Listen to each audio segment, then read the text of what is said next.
Okay, so I'm gonna tell you what I do, and the thing is that I identify myself as a cyborg because I'm psychologically and biologically united to cybernetics. So I have a couple of implants in my body that allow me to extend my senses beyond permanently connected to online seismographs that allow me to perceive the seismic activity of the planet in real time. So now I'm here in Bo. And then, but if there's an earthquake in Japan or in Greece or in California, I would feel a vibration in my left arm. And depending on the intensity of the earthquake, the vibration I feel is stronger or less strong. So it's like, it's like having this new sense. So first I had to get used to feel all these vibrations constantly, all this movement inside my body. So at the beginning I would wake up in the middle of the night, but now it's just like natural for me. So when all these vibrations became natural, all these motions became like an emotion, it's when I felt cyborg. It's when I felt that my organism and the cybernetics had united and given me a new sense that I call the seismic sense. And I didn't touch that for a long time, and now it's over. So we used to see the world in this way. So the line of the... Yeah, it will go away. So we used to see the planet like defined by the line of the continents. But actually, under the line of the continents, there are the tectonic plates. And the tectonic plates are in constantly evolution. They constantly evolve. They release and create tension. They create earthquakes. And earthquakes have always been part of our nature. They have always existed, and they're still a very mysterious phenomena, even though they have always been there. And I think, like in 2010, my best friend and childhood friend Neil Harbison and I created the Cyborg Foundation, basically with three aims. One is to help humans to become cyborgs. The other one is to defend the cyborg rights, the right to be able to design yourself.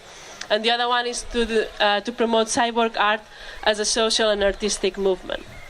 And the word cyborg comes from two words, cybernetic organism.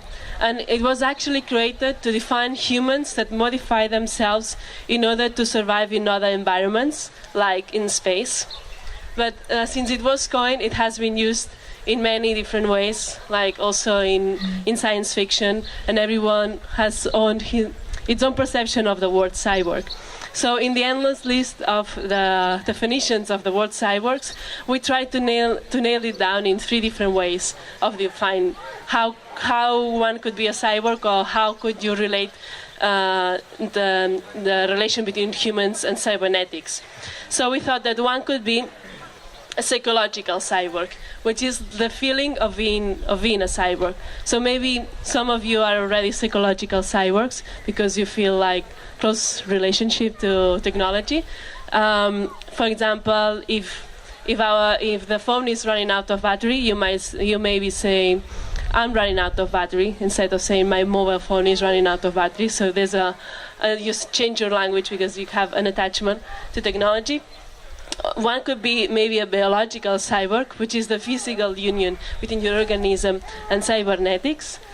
And the third one, we thought that one could be a neurological cyborg, which is the modification of the mind by the union between your organism and cybernetics. So if you add a new sense to your body and wait for longer term, you might eventually also change your brain and your mind. So I'm actually a dancer, so I'm an artist, and since I was studying dance in college, I always been encouraged to use technology in my degree, and I always wanted to perceive movement in a deeper way.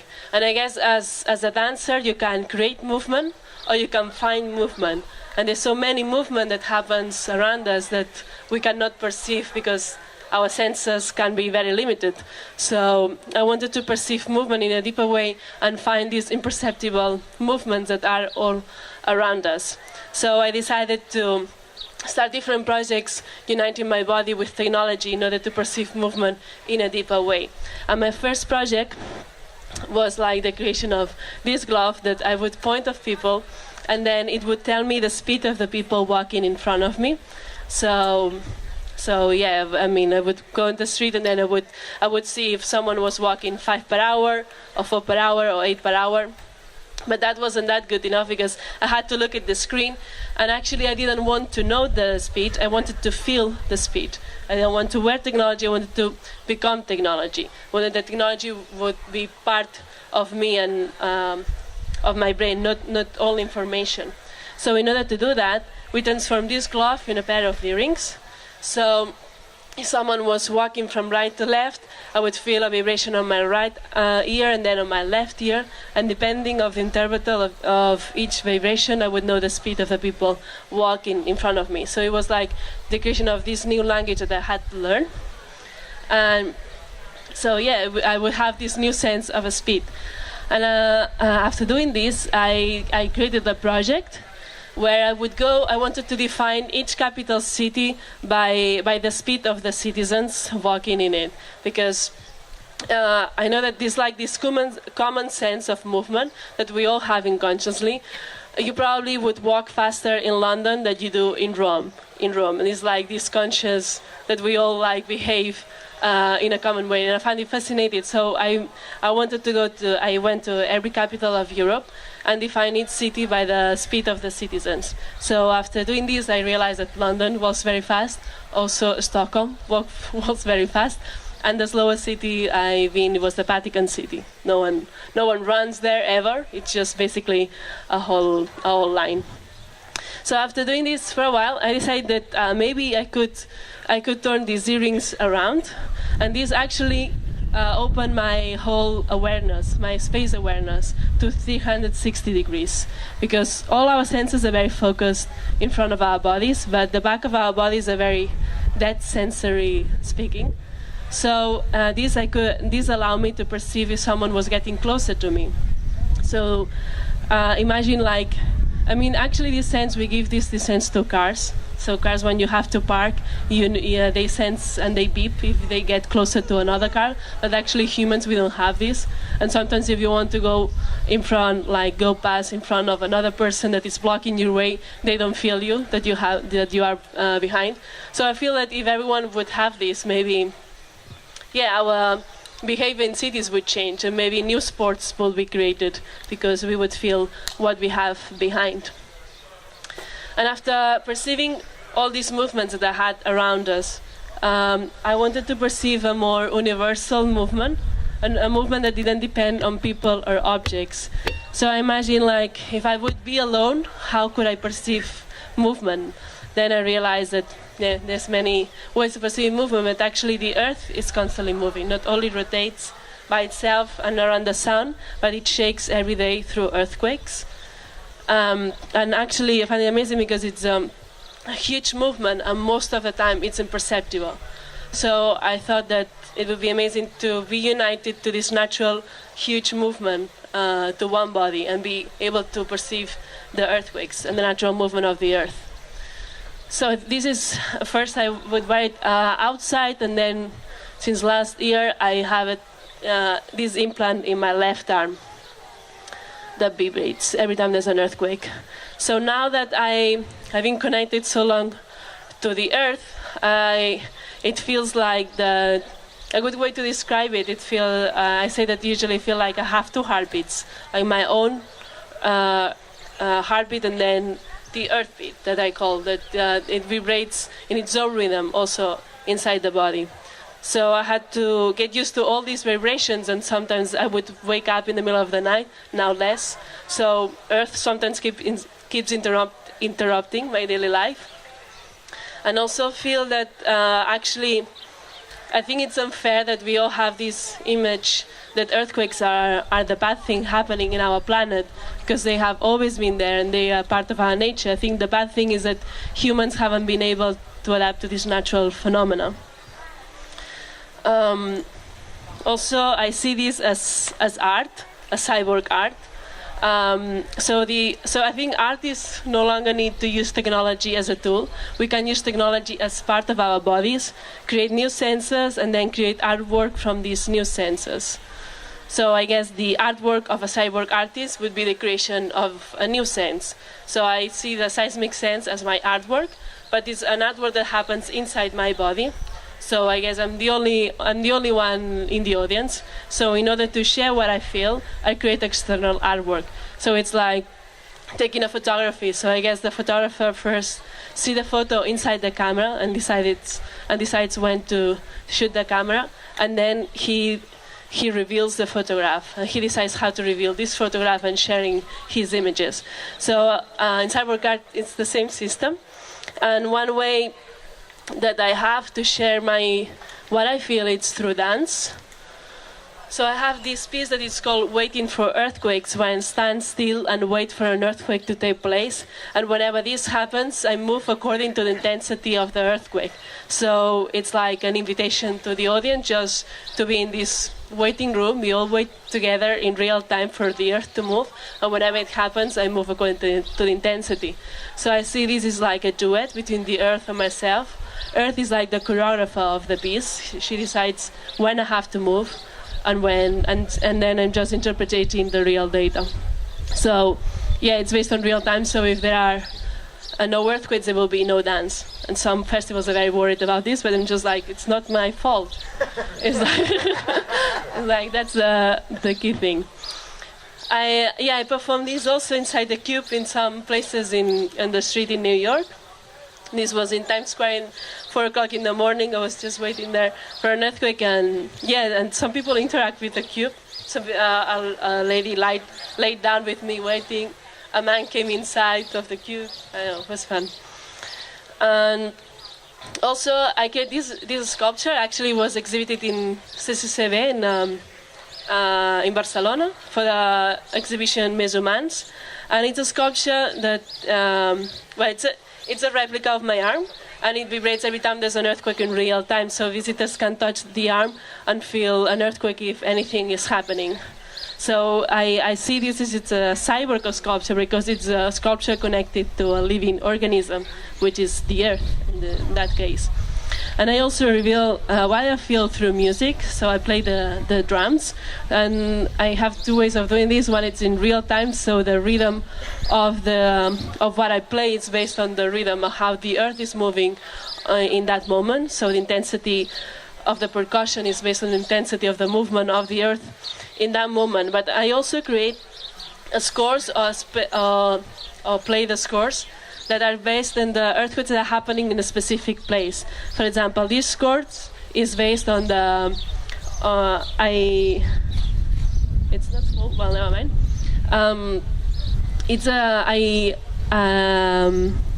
So I played them in Mexico and investigate all the earthquakes that happened in Mexico in the last 50 years and put them all together in 8 minutes. So the rhythm of the piece was based on the rhythm of how Mexico had been moving for the last 50 years. And I played them all in 8 minutes. So yeah, it's also like an reinterpretation. So in this case, Earth is like the composer of the pieces, and I'm also just interpreting the data.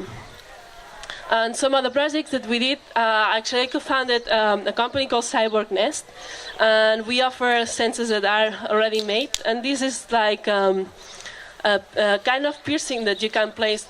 We encourage people to put it in the center of the body, but you can put it anywhere you want. And it vibrates every time you face north. So eventually, if you wear this for a long time, we think that you will gain the sense of orientation. And it's inspired also how sharks or some birds feel the space and orientate themselves on the space. Also, another project that we did last year in Brazil. I did it with Neil, my best friend, and both of us have a tooth missing. And we didn't want to put a normal tooth in it, so we thought that we could do a project related to teeth. And then we did a kind of a prototype that I would click my mouth, the teeth, and then he would feel a vibration, and then he would click and I would feel a vibration. And actually we both know the Morse code because we learned it from a project. I know it's weird, but we know it. So we could send words to each other by clicking our mouth and sending words through Morse code. So we decided So every time that he would send a word, I could receive it. So we call this the transcendental communication, because it's like another type of communication using our teeth. And actually this could be used like if someone cannot move some people can't move any part of the body, then they can move the mouth, they can click. And also is a type of communication that maybe could work in space because you don't need air to communicate. And we did a performance to show how it works in Brazil. So Neil was sitting, it's a very dark picture, but Neil was sitting at the end of the table and I was in the other end. And people of the audience would write a word to Neil. He would send me the word, clicking, and then I would write the word. And yeah, it worked. We communicate to each other with this new project. So I want to say that now that I feel that I'm a cyborg, I actually don't feel closer to robots or to machines. I feel closer to nature because I can feel that my planet is alive. It's very different to know that there's earthquakes, that actually to feel that the earth is constantly moving. And I also feel closer to other animal species because they can relate to Earth in another manner. Some animals can feel earthquakes even before we do. So, yeah, I think we can get inspired by how other species experience our planet. So I think we should admire animals and get inspired by them and learn from them. Because sometimes when we think about senses, or how we can perceive the planet, we don't need to imagine much or like think about science fiction. Actually, sometimes that things that seem very unnatural are actually part from our nature, because some animals can fly, some animals can create light by themselves, some animals can perceive ultraviolet or infrared, and even immortality already exists in nature because there's a jellyfish that never dies. So nature is already an amazing place to explore. So Neil and I actually feel that we are trans species because we have senses, or we put in ourselves senses that are not traditional senses for humans. So I have this new sense that is feeling earthquakes that is not traditionally human. And for example, Neil, I don't know if you saw him, but he has an antenna implanted in his skull that allows him to perceive color through sounds, but color going beyond the traditional, the human spectrum. So he can perceive from ultraviolet to infrared through sound. He has an antenna. So antenna, like many insects have antenna, and also ultraviolet and infrared like other animals. So that's why we feel trans species. And actually, when he went to hospitals asking if someone could actually implant an antenna, they said no. And the bioethical committee didn't allow him to implant the antenna. And mainly, they gave him 3 reasons. Basically, one is that it was too dangerous. The second is that it wasn't necessary, and the third one is that they were worried about the image of the hospital if someone would come out with an antenna from there. And it was actually a very similar reasons of the transgender people, like in the 50s and the 60s. They also get these same reasons, that it wasn't necessary, that it could be dangerous, and they were worried about the image, like if you would go in as a man and go out as a woman. So we feel that maybe in the future there will be more and more people adding new senses to the body, and that we will feel more comfortable with the transspecies surgeries we feel that we need to do. Also, we think that for many years humans have been always changing the environment in order to be more comfortable. But maybe now it's time to be brave enough and change ourselves in order to adapt better on how our planet works. So we think that this is an exciting thing to be able to design ourselves. So for me, it's important to perceive movement. For Neil's, his project was color, but I think everyone can decide how they want to perceive the planet. Like we don't need to wait for natural evolution anymore. We can decide, we can evolve during our lifetime and decide how we want to perceive it. Also, maybe we can create more empathy and be more according to how our planet works. So, for example, if we think about the light, for instance, Like, we haven't developed night vision like some other species have developed night vision. We need the light in order to see at night. So maybe if Edison would have invented night vision instead of a light bulb, we would still be able to see the stars at night. And the energy wasted is creating electricity, and the light that we use during the night, it's really damaging our planet. It's creating a lot of pollution. So maybe we should start changing this pattern of waste, malmetting, well, like wasting the planet. I'm thinking more about how to take care of the planet. But also, like, changing subject, my current project is actually to perceive the seismic activity on the moon, so feel the moonquakes. So now my current project is to have these, to put some implants on my feet that will vibrate every time there's a moonquake. So that will allow me, like, to be here on Earth, but then my feet will feel the moon. So I'm really looking forward to that. And I also think that we can all explore space by sending new senses to space. Because if we use internet as a new sense, we can feel things that are happening very far from where we are. Like, our senses no longer need to be attached to our body. Like, using internet as a sense, we can feel things that are happening very far from us, in the other side of the planet, but even in space. So if we all use that to feel something on the space, we can become astronauts. We no longer need to be astronauts and go physically on space in order to feel something there. We can send a sense and be on Earth because it's more comfortable for now. So as a conclusion, it's just that I feel that we are the ones who need to make sure that the union between humans and technology does not alienate us from nature and other animal species, but instead bring us closer to the nature, other animals, and even space. I say thank you.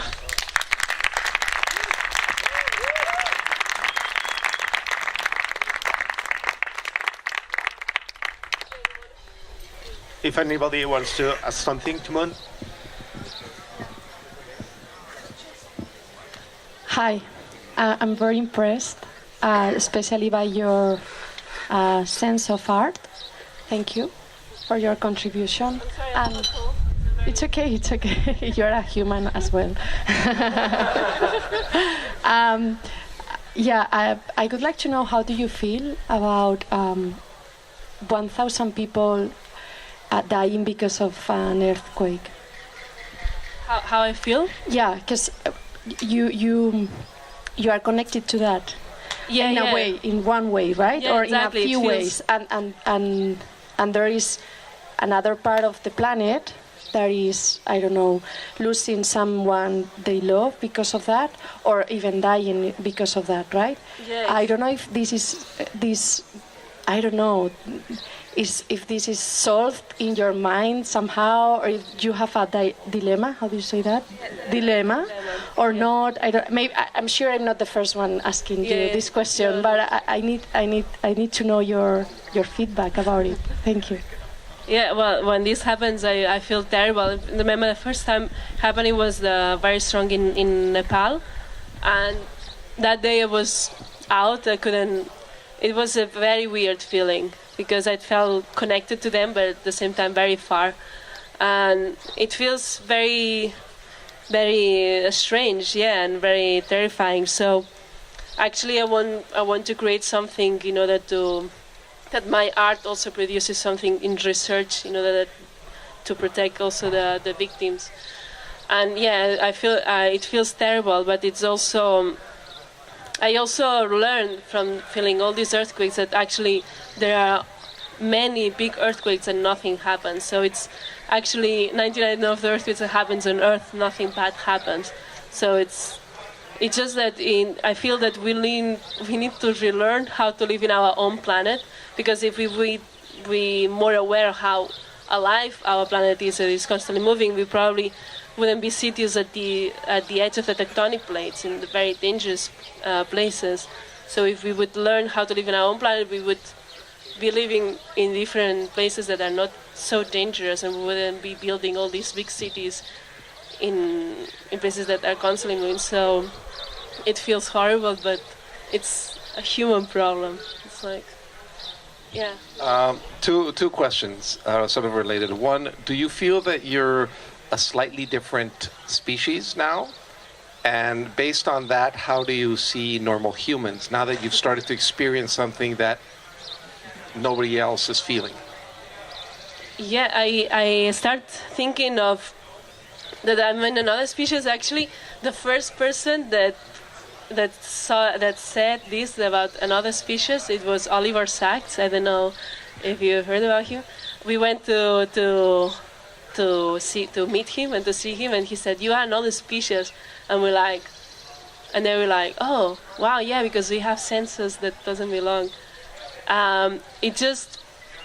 Yeah, like actually, sometimes we want to make sure that because some transhumanism or posthumanism, I don't remember, it's like very chaotic, but it's so sometimes they talk about becoming a cyborg or united to technology in a vertical line that you get like a hierarchic way that you get better and better, but I don't see it that way at all. It's just a horizontal line, and it's just an alternative way of living. For me, it's not better or worse. It's just another way of perceiving. Like there's so many options that you can do, and I decided to do it that way. But it's like trying drugs or not trying drugs. It's like I try to experience this, but it's just like an alternative thing for me.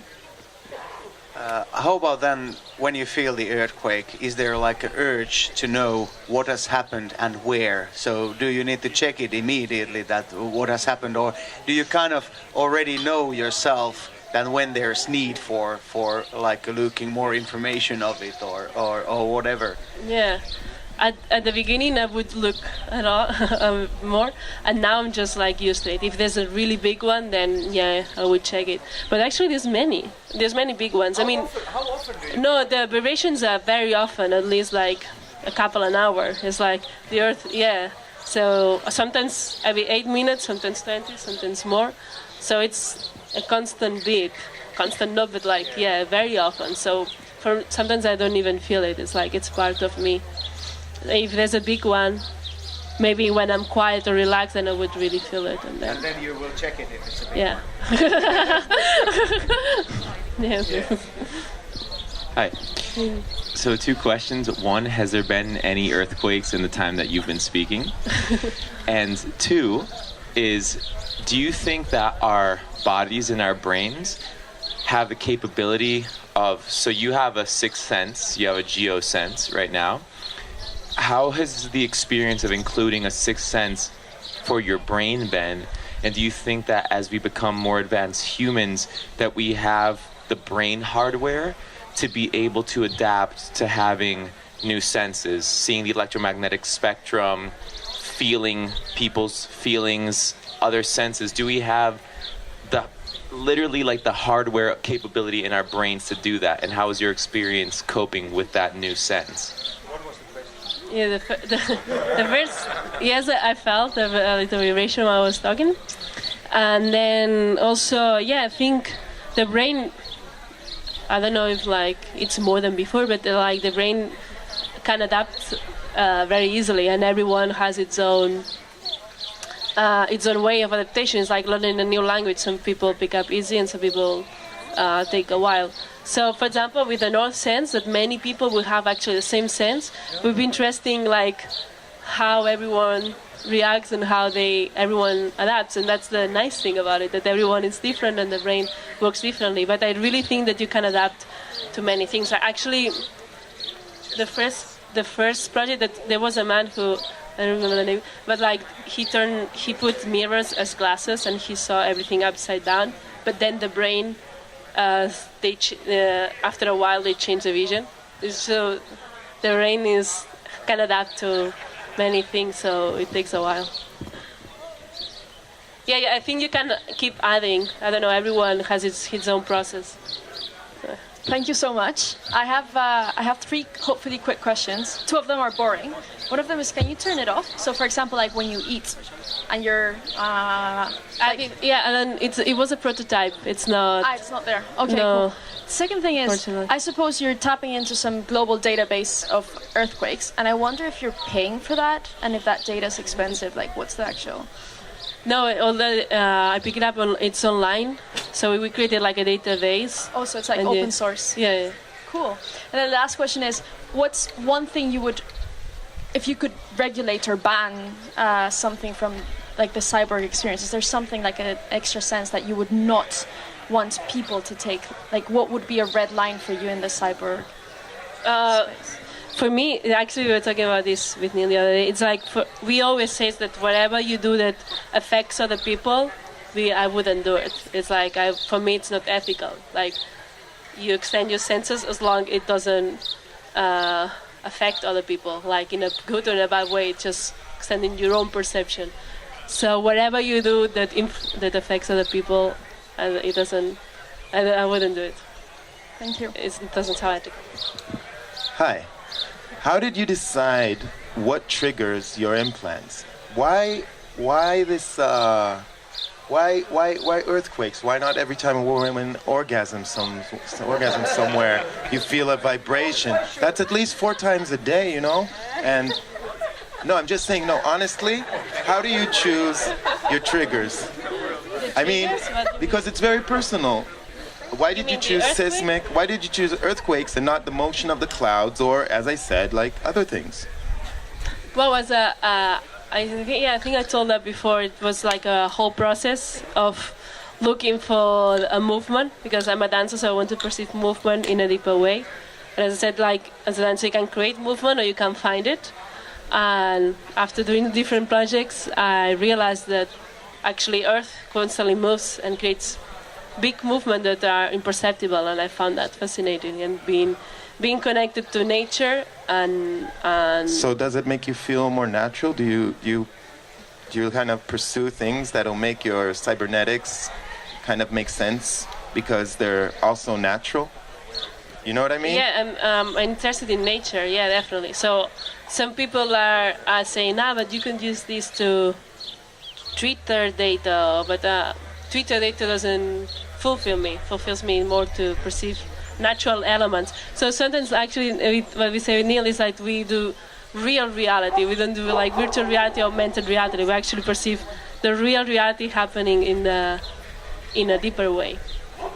What do you think about cybernetics that are competitive, that their idea is basically to be better than other humans, not just like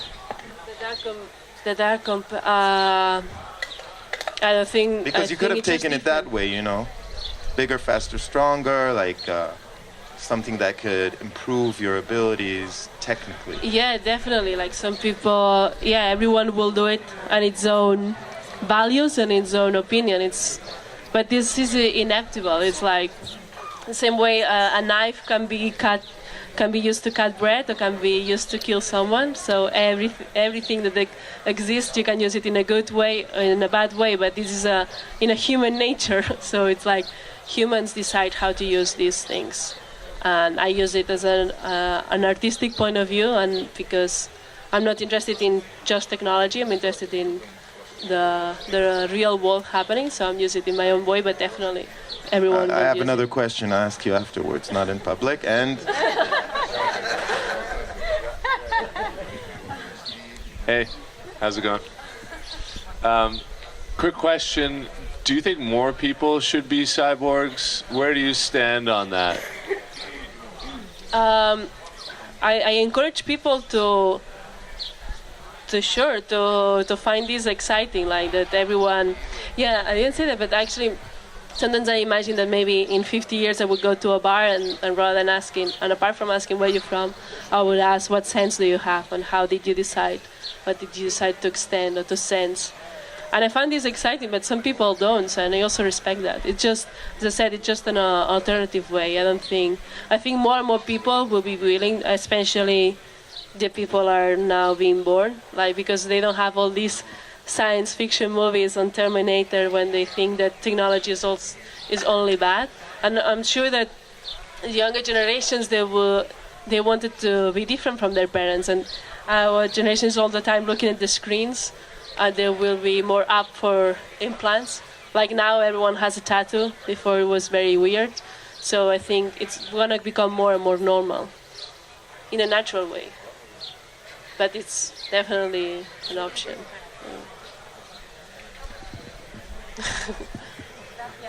Thank you.